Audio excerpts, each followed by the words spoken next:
Apa kata-kata yang semuanya dipikirkan dan akhirnya menjadi sebuah pengajuan tahan ya yang dianggap sehat oleh orang-orang. Ya, terima kasih lah kosakatanya. Sama-sama. Ada beberapa kata-kata yang belum pernah saya dengar sebenarnya tadi.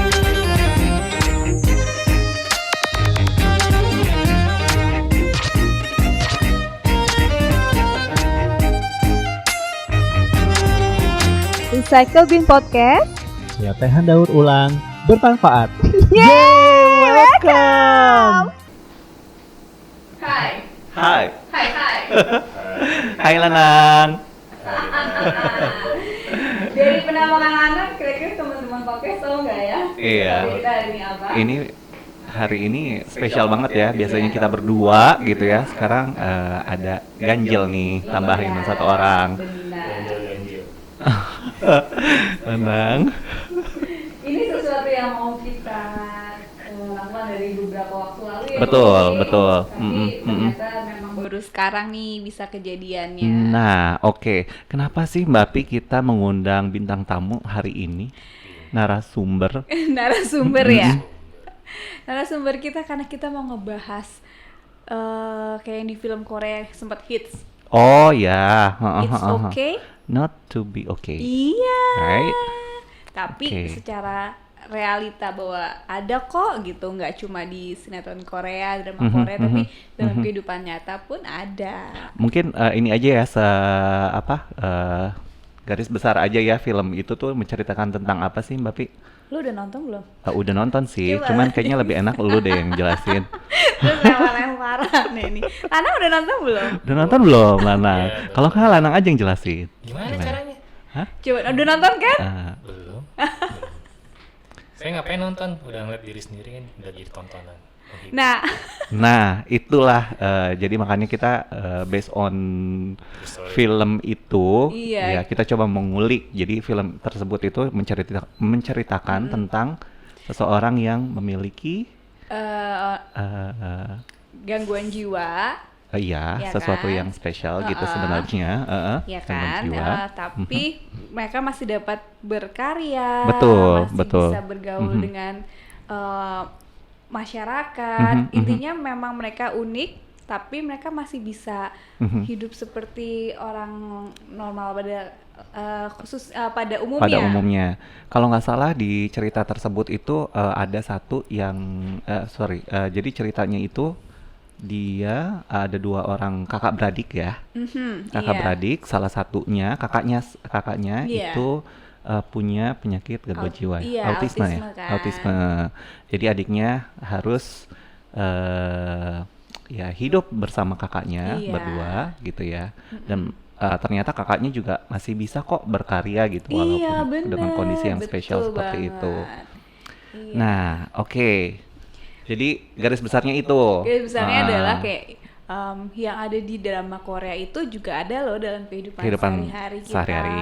dan yang nggak terlalu aneh gitu loh. Mhm, Kalau mhm, kalian atau teman-teman bertemu gitu, Mhm. sebenarnya mereka ya masih oke kok. mhm, mhm. Oke. Oke. Jadi Lanang gimana kondisinya saat ini? Kondisinya ya, Apa kabar? ya alhamdulillah baik. Baik ya. Baiknya tolong bisa kelihatan gitu kalau baik gitu. Baik, ya biasanya saya kayak gini sih gitu. Ya ini kan karena obrolan santai, jadi saya Iya, pasang santai aja. nyantai aja. Gak ada prerequisite yang dipikirkan sebelumnya, apa kata-kata yang dipikirkan sebelumnya, apa kata-kata yang harus diantisipasi, apa kata-kata yang semuanya dipikirkan dan akhirnya menjadi sebuah pengajuan tahan ya yang dianggap sehat oleh orang-orang. Ya, terima kasih lah kosakatanya. Ada beberapa kata-kata yang belum pernah saya dengar sebenarnya tadi. Nah itu bahasa langitnya Lanang. Bahasa langit, mohon maaf, kita lagi di bumi nih. Oh iya. Heeh. Oh iya, lagi daur ulang. Iya, Sorry, oh iya, daur lupa dulu. ulang. Daur ulang. Ntar diinjek dulu, langitnya diinjek dulu. Oke. Langitnya diinjek dulu gimana sih maksud lo? Aduh. Ya. Ini pengalaman pertama kita punya narasumber soalnya ya, jadi kita Iya. juga masih agak bingung nih sambil Hmm. berusaha untuk belajar. Kita ngobrol santai aja ya, Nang. Jadi kita pengen tahu nih cerita Lanang nih. So far boleh kasih tahu nggak Lanang sekarang dulu kondisinya seperti apa? Diagnosanya apa sih gitu. Diagnosanya seperti apa? Kalau lo nggak keberatan, tapi Kalau kalau nggak nggak mau keberatan. mention, Oh. kayak nggak mau nyebutin diagnosanya juga nggak apa-apa gitu. Ya diagnosa ya lucu aja sih, soalnya kalau diagnosa Mhm. sebutannya emang jadi cuma trauma Trauma. Oke. Mhm, gitu, mhm. trauma. Jadi kalau ditulis kayak gitu. Mhm. Tapi kalau misalnya ada indikasi memang dia mengarah pada skizofrenia, Oke. terus dan depresi klinis kan, Mhm, gitu. mhm. Dan itu sudah berlangsung dari 2007. Mhm, Itu mhm. dari SMA kelas 1 ya, iya. SMA kelas 1. SMA kelas 1 itu Oke. semester 2 pokoknya. Kayak gitu. Terus apa ya? Ya karena di trauma itu itu Tapi sebelum-sebelumnya belum nggak merasakan. Enggak ya. Nggak ada Jadi normal. normal pada sebelum itu Iya. terus tiba-tiba aja atau Oh itu ya ada satu kejadian lah di Ada rumah. triggernya lah ya. ada triggernya. Trigger di rumah. Dari terus, rumah. Terus Oke. di sekolah gitu kan banyak bullying sama kayak gitu, jadi bikin paranoid ya. Jadi bullying. tuh bullying. Walaupun sebenarnya jujur saya nggak pernah dibully sih sebenarnya. Mhm. Kenapa? Karena ya alhamdulillah saya dulu karateka kan. Aha. Apa namanya ya dulu sabuk coklat dari SMA kelas 1 itu, jadi orang tahu saya. Terus kemudian itu pertama tuh, yang kedua terus saya juga dari Rohis, jadi ya dilindungi sama kakak-kakak senior gitu. Sebenarnya saya ke Rohis lihat dilindungi aja, nggak dibully. Oh, terus jadinya efek bullyingnya ke lo tuh apa? Sebenarnya nggak ada, makanya saya bilang jadi sekolah itu memang biasa membuli di satu angkatan. Oh. Sebenarnya saya cuma jadi paranoid karena sebenarnya saya nggak pernah kayak gitu. Oh, jadi karena ngeliat kenyataan kayak gitu, jadinya takut. Mhm. Walaupun ada dua hal yang misalnya kayak bullyingnya, dua hal yang memang berkaitan langsung ya. Jadi Mhm, mhm. saya kan sekolahnya di Bokem ya gitu apa. Nah, terus kalau dulu kelas 10 itu dia itu di lantai 3. Nah, buat naik lantai 3 tuh suka ada lewatin anak kelas 3. Nah, dia ngeliatin gitu. Terus dia panggil saya terus buat malakin satu kelas gitu. Saya nggak mau. Saya jadi paranoid sih itu. Itu karena saya datang jam 6:30. Sejak saat itu saya nggak pernah datang lagi jam 6:30. Saya datangnya selalu pas jam bel. Itu setelah yang trigger keluarga itu, Iya setelah sih. Mau saya itu kayaknya campur-campur. Terus kemudian juga sering apa ya, saya kan gayanya sengah ya, emang dari dulu ya, Dari dulu ya. sama aja ya jadinya. Untung dari dulu nggak ketemu sama saya. iya ngomong-ngomong nih, Lanang ini tuh Iya. salah satu timnya dari Sakala Co-working Iya, Space betul. gitu. Jadi Dan kita juga udah kenal lama ya. iya, ini juga Iya. pengen ngasih tahu ke salah satu bentuk mereka yang punya gangguan kesehatan mental Betul. juga masih bisa kok berkarya, gitu. Betul. Masih bisa Memberikan bergaul, kontribusi, iya, sehari-hari gitu. mhm. Walaupun pada awalnya susah ya, teman-teman juga sempat susah, Oke. Iya. tapi Wajar. Ya soalnya emang gimana apa ya, menurut lo? ya normal. Maksud saya, jujur teman saya tuh nggak ada yang bertahan lebih dari 2 tahun. Gitu. Kenapa? Karena habis ini saya pindah. Oh, Atau nggak orang-orang nggak bertahan. Nggak bertahan lebih dari Nggak 2 bertahan, tahun. nggak bertahan mainan, maksudnya Oh, mainan. berteman dengan Mainan, Lanang. gitu. Oke. Tuh paling main di organisasi, habis itu keluar gitu. Temenan di sekolah, habis itu keluar. Oh, Lanangnya sendiri gitu. Entah saya atau mereka yang keluar. Oh, dua ini ya. Iya, dua. Terus lucunya adalah walaupun emang terjadi traumanya sejak dari 2007, tapi saya baru diagnosis itu pas dari kampus tahun 2010. Gitu, 2010. Terus kemudian dia diagnosa lagi tahun 2013 dan memang itu final tuh, maksudnya skizofren kayak gitu. Maksudnya saat psikolognya bilang ya, kamu kalau nggak ada Tuhan, kamu udah masuk rumah sakit jiwa loh gitu. Gitu. Iya. Oh iya, saya ngerti bahwa pencarian saya ke agama, terus cari-cari ilmu ke sana kemari ya, itu justru membantu saya untuk sehat sih, gitu. Tapi sesehatnya saya ya tetap nggak bisa senormalnya orang lain, gitu. Karena saya suka ngedrop, gitu. Kalau pikir banyak, drop. Kalau orang lain berkata jelek atau gimana, saya drop, gitu. Atau enggak, ya mereka kayak ngomong sendiri di kepala saya, terus ngomongin jelek, terus saya harus bantah kayak gimana, kayak gitu. Kayak satu wujud ya pengeluaran dari itu. Biasanya saya ngomong cepat kayak tadi aja di awal tadi. Gitu. Tadi kan yang bahasa langit semua keluar itu dia kayak Iya. alhamdulillahnya tuh dia mulai nyaman mengeluarkan semua bahasa ajaibnya itu karena mungkin karena lingkungan yang sekarang tuh either kayak yang serah deh lo ngomong apa gitu kan, kita nggak masuk kanan keluar kiri, tapi kita nggak nggak jadi jahat ke Lanang, nggak usah ngatain macem-macem. Kalau ngomong Iya. apapun cuma jadi bercanda jadinya. dia merasa nyaman untuk menjadi dirinya sendiri. Jadi bentengnya lumayan lah sedikit-sedikit. Oh, oke. Berarti waktu at that time itu Lanang lebih sensitif ya daripada sebelumnya gitu. Oh, parah. Jadi sedikit aja ada perkataan atau mungkin nggak harus perkataan tapi gesture atau gerak orang gitu ya, gestur langsung kerasa kayak selama 4 tahun ya dari pikirannya. 2007 sampai 2011 tuh sangat paranoid banget. Nah setelahnya baru berkurang dikit gitu.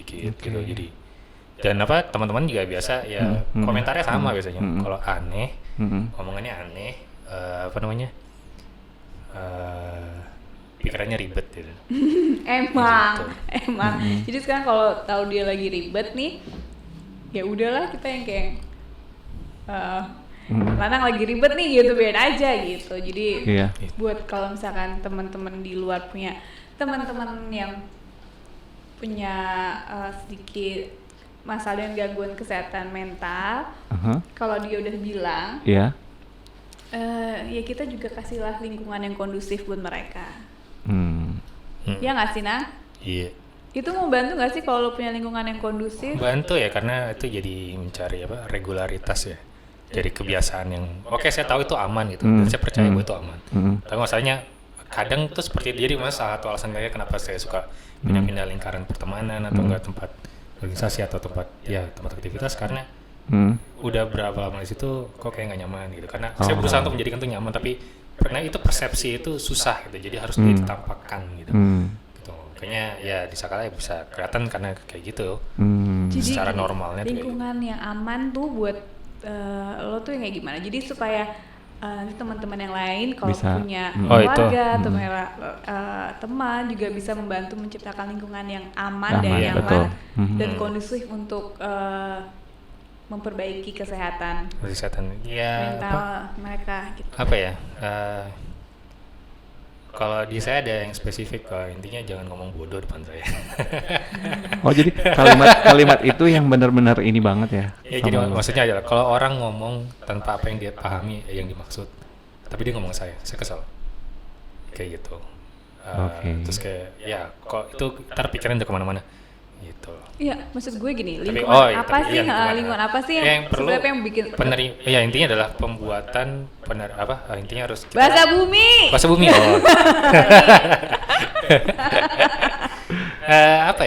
Self acceptance ya, intinya ada pendorongan untuk bisa menerima bahwa saya tuh saya tuh bermasalah gitu sebenarnya, bukan ya kamu sehat-sehat aja kan gitu, itu keluar dari mulut beberapa orang gitu. Jadi lebih nyaman kalau orang lain menyadari bahwa kondisi lo memang tidak berbeda. Memang berbeda gitu. Tapi jangan dianggap normal. Iya, tapi mereka tetap mau menerima. Cuma maksudnya bukan berarti bahwa kita nggak bisa normal. Ada beberapa waktu yang memang kayak gitu. Iya, kayak waktu. Oke, ini mungkin aku bertanya aja ya, Mbak Pi ya, ini. Nggak boleh. Terkait dengan kan tadi bilang Lanang justru malahan ingin yang lingkungannya mengetahui kondisinya dia gitu, lebih nyaman. Nah, ada orang yang fasenya mungkin masih denial gitu, kayak enggak. Nah, sebenarnya harusnya seperti apa sih? Maksudnya yang apakah tergantung dari merekanya gitu? Tergantungnya merekanya maunya yang penting orang lain gak ada yang tahu kondisi gue, atau ada orang lain yang seperti Lanang tadi bilang maunya orang lain tuh harus mengerti gue gitu. Oh gini, pokoknya yang pertama yang penting adalah jujur sama diri sendiri. Oh oke. Yang penting mengakui sama diri sendiri dulu bahwa aku memang tidak dalam kondisi yang baik. Oke, itu satu. Kalau setelah itu seperti Lanang kan suka ngisi acara juga ya, karena dengan kondisinya dia suka sharing, jadi lebih pada sharing, jadi ngasih semangat untuk mereka yang sama-sama dalam kondisi seperti Lanang, kayak ayo semangat. Dia juga bilang sampaikan kepada orang-orang yang sesuai hikmahnya, maksudnya kayak mereka orang yang punya hikmah, orang yang bisa punya mendengar pada orang-orang yang memang pertama dekat dengan kita kan nggak perlu bilang sama seluruh dunia kan bahwa agamanya seperti itu. Awalnya kan kita dari yang dekat-dekat dulu Mhm, bisa mhm. menerima apa enggak. Nah makanya kalau yang lingkaran terdekat bisa menerima, mereka kan tumbuh kepercayaan diri kan, Iya. sehingga Mhm. nantinya mereka akan berani juga mengakui pada dunia bahwa gue sebenarnya kayak gini. Karena kalau karena mereka tahu lingkungan mereka yang terdekat nih menerima mereka, jadi mereka merasa aman gitu. Jadi pertama itu kayak proses ya, pertama jujur sama diri sendiri, terus kedua mulai membuka diri sama orang yang terdekat. Kalau mereka bisa menerima itu efeknya akan luar biasa sih. Secara nggak langsung akan lebih mudah untuk ngomong ke dunia, karena kayak Lana sharing ke banyak orang jadinya kan membantu orang lain yang merasa sendirian jadi lebih ada harapan gitu. Jadi kadang-kadang menceritakan sesuatu yang menurut orang lain nggak baik atau aib itu bukanlah aib, tapi kita membantu memberikan kekuatan buat mereka yang juga lagi merasa sendiri, nggak ada yang nolong, ya nggak sih Nang? Iya, terus kalau lagi ada masalah ya orangnya jangan tanya kenapa. Itu Apa nunggu lu tenang dulu atau ya maksudnya orang-orang kayak gini jangan tanya Oh. ayolah itu kan cuma masalah kecil gitu, ayo sabar, ini kan cuma ujian, tonjok juga nih gitu. Iya. Tadi kita sempat ngebahas kita sempat ya. bahas gimana kita menangani orang misalnya lagi curhat ke kita. Sebenarnya apa sih step-step yang harus kita lakukan gitu ya? Iya betul. Iya kan? Kalau buat lo nih gitu, paling nyaman kalau lagi ada masalah atau lagi cerita tuh responnya orang merespon gimana? orang apa yang lu harapkan? Harapkan apa ya, sebenarnya emang pemahaman pertama yang penerimaan bahwa dia terima bahwa apa yang saya omongin kan. Terus yang kedua ada memang mampu merespon dengan tepat permasalahan yang sedang saya ucapkan. Responnya Gitu. itu gimana nih maksudnya Nah? Gimana ya, tapi jujur ya Pak, yang sulit adalah bahkan dengan kondisi saya kayak gini dan keluarga saya juga gak ngakuin amat ya. Ya palingnya istri bisa gitu. Maksudnya istri sendiri kesulitan menangkap apa yang saya maksud gitu loh, karena saya kan pikirannya bercabang ya banyak. Kalau kayak gini nggak ngerti ngomong apa, tahu sih, makanya emang ngomong respon terbaiknya adalah diam gitu, berkata yang baik atau diam. Iya. Karena kalau dia ngomong macam-macam saya langsung bantah saat itu juga. bikin bermasalah sih sebenarnya. Jadi kalau nggak tahu kata-katanya sebaiknya Diam. Ya jadi kayak anak-anak betul. bakalan ini juga kalau Lanang lagi ajaib yang kita bilangnya, kita mendingan diem, udah nggak usah deketin. Tapi dianya juga jadi nggak sakit hati, kok gue dijauhin nggak, karena itu adalah bentuk kami untuk iya dia lagi ajaib, tapi kita nggak bisa ngapa-ngapain, mendingan let him be kayak gitu. Kecuali dia yang ingin menceritakan gitu ya, Iya. datang untuk bercerita gitu ya. Nanti kalau udah kan dia juga deket-deketin lagi kalau udah ready gitu. Iya. Jadi kayak ya harus kasih waktu sendiri lah, Betul. kasih waktu, ada mati kita menerima kayak Betul. udah gitu. Kalau dulu dia suka ini gaslighting, ingat nggak lo? lupa kayaknya Coba saya jelaskan Mbak Pi, gaslighting itu apa sih? Gaslighting kan bikin kayak kita yang salah gitu kan. Terus misalkan kayak ada orang matiin lampu gitu kan, yang matiin tuh misalkan gue ya, gitu. Tapi gue bisa ngomong gimana caranya bahwa lo yang matiin lampu dan lo percaya, jadi kayak bisa merubah persepsi. Oh, manipulasi ya? Iya, kayak Manipulasi ya? Nah, ini nih dulu suka, ya kan yang gini, gue mandi gini suka jadi Tapi korban. sekarang nggak gitu kan? ya ada keperluan kan. Oke. Iya, jadi dulu kita akhirnya gini, dia kan, ini salah satu wahamnya Lanang tuh kan, dia salah satu bentengnya tuh adalah dengan ilmu, menunjukkan dia tuh paling pintar gitu kan Nang ya, pintar gitu. Jadi dia memang Kayaknya itu masih berlanjut. iya gimana Susah caranya tuh orang lain tuh nggak ada yang lebih pintar dari dia, makanya dia suka dulu awal-awal suka kayak bahasa kamus kalau gue bilang, karena semua bahasanya tuh kamus dikeluarin. Nah pasti gue sama anak-anak kantor mau Niki nggak paham kan, sih gue jadi kayak kita kayak Wan ya gitu, atau nggak dia apa-apa nanya balik, kok jadi kita yang ini nggak lo nggak bisa melakukan ini seperti ini gitu. Jadi sejak itu kalau dia bilang kayak gitu akhirnya dia juga mulai nggak begitu. Jadi memang dua belah pihak sama-sama ngerti lah gitu. Saat dia lagi begitu kok, akhirnya dia awalnya nggak mau nih Ki ya, gue enggak lah, malas kan dia menyadari oh iya gue lagi nggak mau lihat orang lain lebih pintar atau enggak lagi kayak nih orang-orang harus ditekan nih biar gue naik lagi gitu. Ya nggak sih Nang? Tapi lucunya ya, maksudnya ini pendapat gue aja nih ya. Jadi kan kalau misalnya untuk interaksi kan sama lanang kan, kalau gue pribadi nggak begitu sering sebenarnya, nggak kayak kalian gitu ya. Tapi justru malahan waktu pertama kali gue ketemu lanang, nggak tahu ya, maksudnya fine aja gitu ya. Jadi membaur lo bisa banget gitu. Iya. Jadi doesn't mean kalau misalnya orang-orang dengan gangguan kejiwaan gitu agak susah untuk membaur, atau Lagi sebenarnya benar, itu lagi benar. itu lagi benar. Itu lagi benar aja. Membaur kalau Oke. sebentar bisa, Andri. Yang lama, yang susah itu kan kalau sudah dalam waktu Maintain ya? lama. Iya, maintainnya. Kalau cuma sekali 2 kali, sekilas sih nggak terlalu kelihatan ya, Nah. Oh Iya. gitu. Kalau justru dalam keadaan formal saya sangat sehat karena saya mempersiapkan semua kata-katanya dari belakang. Di belakang mana? Dari belakang ada arti bahwa sebelum saya datang ke sini, semua apa yang mau dibicarakan tuh sudah dipersiapkan. Oh, Iya, baik. jadi Gitu. Dan Kan saya ada- mempersiapkan semua antisipasi dari apa yang akan dibicarakan. Wow, sama luar saya. biasa. Nah, makanya Sebenarnya kemarin visioner ya nanya sebenarnya. gini, Gitu. besok kita mau ngomongin apa, Mbak Pi? Aduh, gue juga nggak tahu ya. Udah sih ngalir aja. Itu sesuatu yang tidak nyaman sebenarnya buat Buat lanang ya. Iya. Nyaman gak sekarang? Nyaman. Ya dibikin nyaman aja. Oh. gitu. Gitu. Oke. Kalau jadi takut.